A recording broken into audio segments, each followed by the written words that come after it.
All right, I just wanted to talk real quick about Antifa and violence. Well, first, just let me say I didn't go out to a protest yesterday.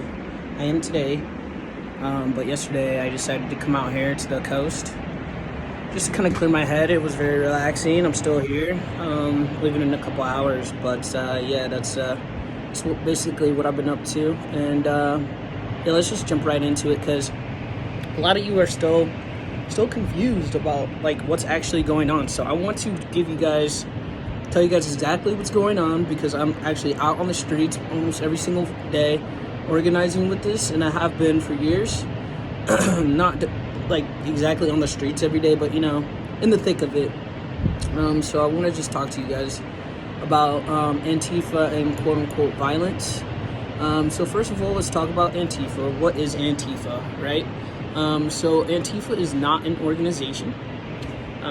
It is an ideology, meaning that there aren't Antifa meetings. There's no one coordinating, or leading it. There's no membership dues. There's nothing. There's no structure to that because it's not an organization.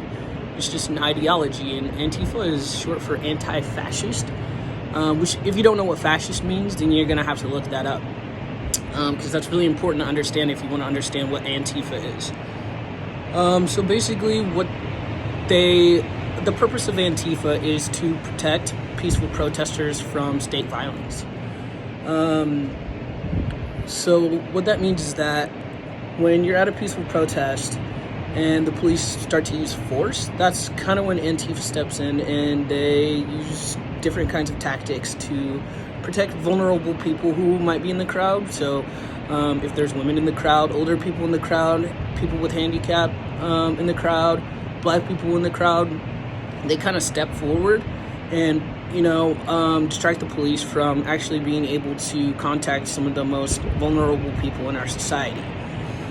Now, in terms of violence, let's talk about that for a second. Okay, so when you have an organization, or it's not an organization, but when you have an ideology like Antifa, all right, people identify with that, okay? And that's good and it's bad, because when you don't have an organization in place, anybody can claim that they're Antifa, right? Like anybody can just say, well, I'm with Antifa, so like I did this, and then just run with that. So when it comes to violence, if somebody's violent towards another person, or loots a structure, or burns a building, or punches a cop, or whatever, and then they say they're Antifa, then pretty much that whole ideology gets connected with that one person who did the bad thing, right? Okay, now let's talk about violence on the state side. Now, when the state creates violence against a person, a building, or a thing, right, they get promoted for it. So my question to you is, why is state violence okay, but Antifa violence is not okay? Why is violence okay at all, right? Let's think about that for a second. Like, what this movement is about isn't just about George Floyd. Let me say that again. This movement isn't just about George Floyd and the fact that George Floyd got killed. Okay, this movement is against police and Indian police brutality. Now, we live in a world where shit happens, right? We live in a world where things are very dynamic. People are desperate. People are poor. People commit crimes to support their families. People commit crimes based on survival. So, in that sense, right, we need a police force, right? Because we need people's businesses protected. We need people's lives protected. So that's why we have the police, right? Wrong. Okay? Go back and research why the police department was created. All right? It was literally created to track down slaves and bring them back to their slave owners. And the police back then used to get paid for that. Okay? Years after that, we actually had the police departments sanctioned by the government and installed in different cities across the nation. Okay? Ever since then, we haven't really had any accountability for the community to actually say, hey, the police are doing this and abusing their power in certain situations. So please, take care of this officer, reprimand him, fire him, whatever have you. The news has been reporting more and more now that several of these cops who are killing black men who are innocent have actually like been reported several times before. I know that the guy who killed George Floyd was reported on like 8 different times. Nothing, no reprimands, no nothing. Files closed and sealed from the public, so we can't even find out what he did to these people. God only knows what he was doing to people out on the streets. He's probably tortured more than one person. And there's another cop, news just came out today, he had 79 different complaints on his record. Nothing was ever done to him. He was never punished, all right? So there's a lack of accountability when it comes to the police, right? But nobody says anything about it.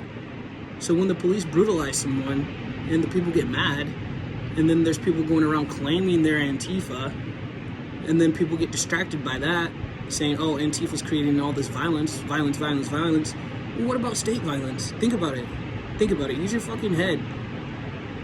Every single fucking day, police are out here brutalizing people, and they have no accountability whatsoever. So when you think about violence, violence is inherited from the state. All right? The reason why people are violent is not because they're born that way. They learned it from the state. Literally, ever since we were born into this world, all we've seen is violence. Especially as a black person, that's all you know. You know that your ancestors were brought to this country as slaves. That's the most violent thing you grow up knowing about. You know, you see the riots from the 60s and police dogs attacking your people. You see fucking black people getting beat, getting hung, and that's all you see your whole fucking life. So of course you're gonna have violence in your brain. That's all you ever see. But the violence comes from the state first, all right? So when you're pointing at an organization which isn't even an organization, it's just an ideology. There's no structure to it, and you're blaming violence on that on those people. Why don't you take a step back and look at where the violence comes from? Who started it? Who started all this shit? You know what I'm saying? So a lot of y'all are just confusing things, and you're getting your mind all caught up in conspiracy theories.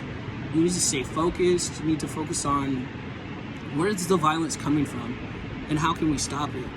And when I say violence, I don't mean just, brutality and things like that. I'm talking about all kinds of violence. I'm talking about racism, sexism, toxic masculinity. I'm talking about shows of force. And this is why a show of force like the National Guard and the military are not good things. They're symbols of violence. And symbols of violence are very triggering to people of color and other people who have been victims of violence. So when you're out at a peaceful protest and you see a cop dressed in all riot gear, that's triggering for someone. Of course it's going to create a very fearful and hostile environment, which is why the peaceful protesters like me and Black Lives Matter are saying, hey, take off your riot gear.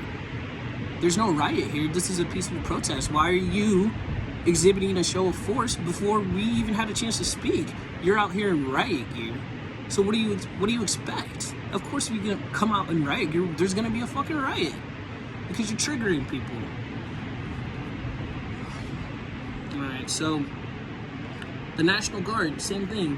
You come out and you show your weapons, that's gonna trigger a whole lot of people. You're gonna make people very tense. You're gonna make people very upset.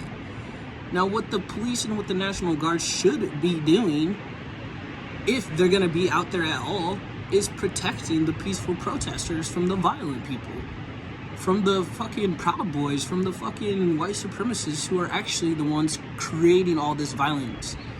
All right? So that's why people step up to protect protesters, because we already know the fucking police aren't gonna fucking do it. All the police care about is the state and fucking corporations. So that's who they protect. That's all that they're there for. They're not there for the people. They're not there for the peaceful protesters. They're there to show force and to get people triggered and to create some kind of spontaneous combustion. But all of this needs to be brought to light, so that's why I'm explaining it to you guys. I'll keep coming out with the videos and keep posting them up. Yeah, comment below. Let's keep the discussion going. All right, later. Bye.